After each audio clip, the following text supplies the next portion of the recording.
Would you feed 7-Up to your baby? Let's talk about that.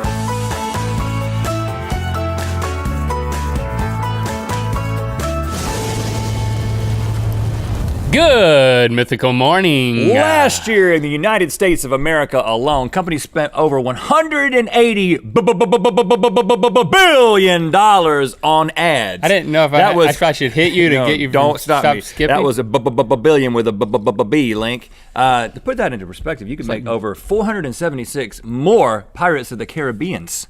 476 I'd be into that. Additional? I fell asleep during the first 3. How many have there been? 6. All of them.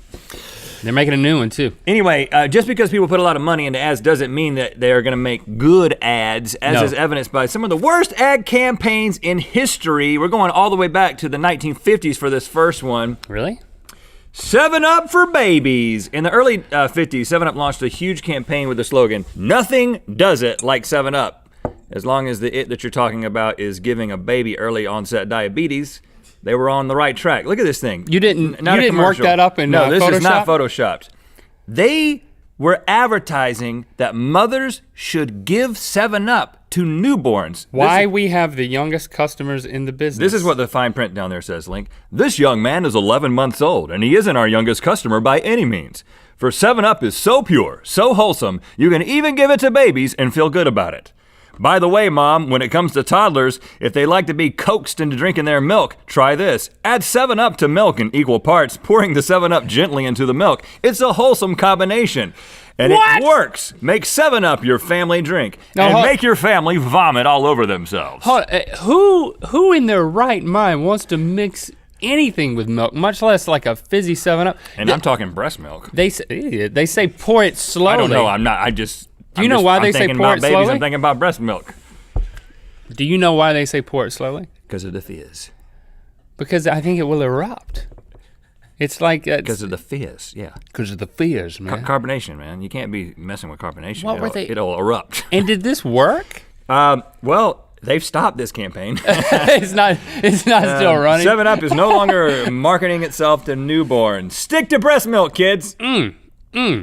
There's lots of sugar in 7-Up. Great for the kids. Yeah. Okay, back in 2003 into 2004, apparently a guy working for the Quiznos advertising agency was sent a clip by a friend, and this is the clip he was sent. We like the moon. I remember this. But it is close to us. We like the moon. I'm almost speechless here. These creatures are called sponge monkeys or spong monkeys because there's no E on sponge monkeys. I think you should stick with sponge. The way that it was spelled. This is, like I said, this is an internet meme created by British animator Joel Veitch in 2003. Oh, Again, Joel Veitch. The advertising agent for Quiznos gets this thing, and what is your response when you see it? Delete. Hey, Joel Veitch, don't send me this anymore. I don't think Joel is sending it himself, like trying to. Hey, friend, I'm gonna block you now. What he decides to do, he says, you know what? I'm gonna make this the advertising campaign for Quiznos. Oh, that's a good idea. Like, I mean, I can't decide if this guy is so much of a genius that, like, I'm just just out of touch. That's happened before. But this is what they did. They didn't change it much. This is the actual Quiznos ad. We love these songs. I remember these. I definitely remember these commercials. Really? And I remember being a little perplexed. The Quiznos subs. I don't. There's a new note there. I just don't think looking at something that looks like an animal experiment gone wrong makes me want to eat subs. You know, this is like some lab somewhere in Denmark where you shouldn't go behind the third locked door.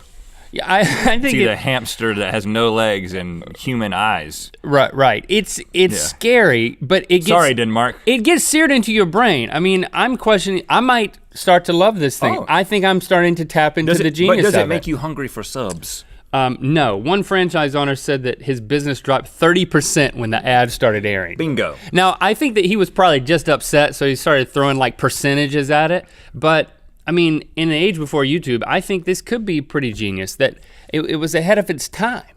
Okay, you're standing up for Joel Veach. Good for you. It only aired for a few months in 2004. You guys so can hang out. I'm surprised you remember it. Okay, you might know presidential candidates hire ad agencies just like big brands to help with their presidential campaigns. They were doing this as early as the 70s. Okay. And judging by this commercial from George McGovern's 1972 presidential campaign, he may have hired the wrong agency. Because most of the time when you see a campaign commercial, you know who you're supposed to vote for. Or who the ad is telling you to vote for. Yeah. Not so much in this McGovern ad from 72. Keep in mind, he was running against Nixon. Well, either way, it won't be a disaster. What am I looking for? I mean, so I'll vote for Nixon. Why rock the boat? I'm not crazy about it. Never was. I gotta decide, though. I gotta make up my mind. I'm not crazy about McGovern. You don't have that much time. I can't keep people waiting. The fellas are voting Nixon. They expect me to vote for him, too. Me vote for Nixon. My father'd roll over in his grave. The fellas say they are. Maybe they're not. McGovern's hand voted for Kennedy. I mean, it's just possible. McGovern's straight. Maybe he can. That's the way. What? McGovern's straight. That's the way. That's the way. Why am I confused? Mainly because you're talking to yourself and talking to your hand about voting for Kennedy. This is crazy. This is very convincing, isn't it? Do you know who to vote for now? No, he's got this I'm walking out. He's got this Gollum Smeagol complex. Like, oh, should I vote for? Should I vote for Nixon? Even if you're supposed to vote for McGovern after this, yeah, you think, oh, crazy. No, you are crazy if you vote for McGovern. Well, needless to say, this didn't work. The campaign bombed hard. He lost every state except Massachusetts. He was known for So losing. you know when you're watching like the electoral map on election night, the entire country was red except Massachusetts and Washington, D.C. I've got an interesting one here. In 1998, Martha Sanchez decided to get creative with some free advertising for her family's San Francisco-based Mexican restaurant, Casa Sanchez. Oh. She put a sign in the front window that said, anyone who gets a tattoo of their logo gets free burritos for life. For life.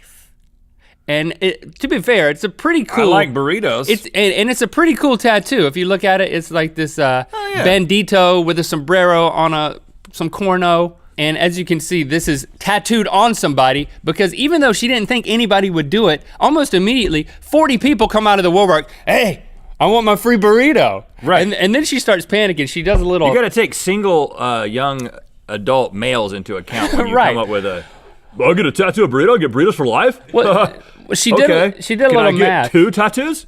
She did a little math. She determined that if all 40 people ate there every day for 50 years, it would cost her business $5.8 million. Problem is, quite an she did the expense. math after putting up the sign. Yeah.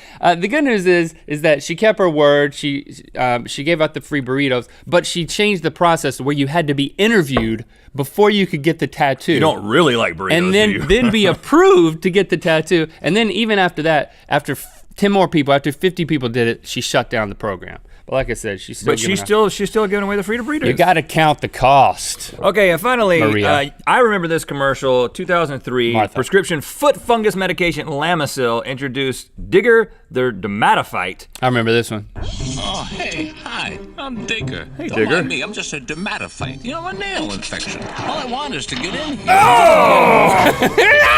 Clippers or the surface treatments. Yeah, Try 'em your own. that's I'm pretty much what into happened. your nail bed. And then a little bit more of that. Okay. I mean, correct me if I'm wrong, but is that not a form of bona fide torture?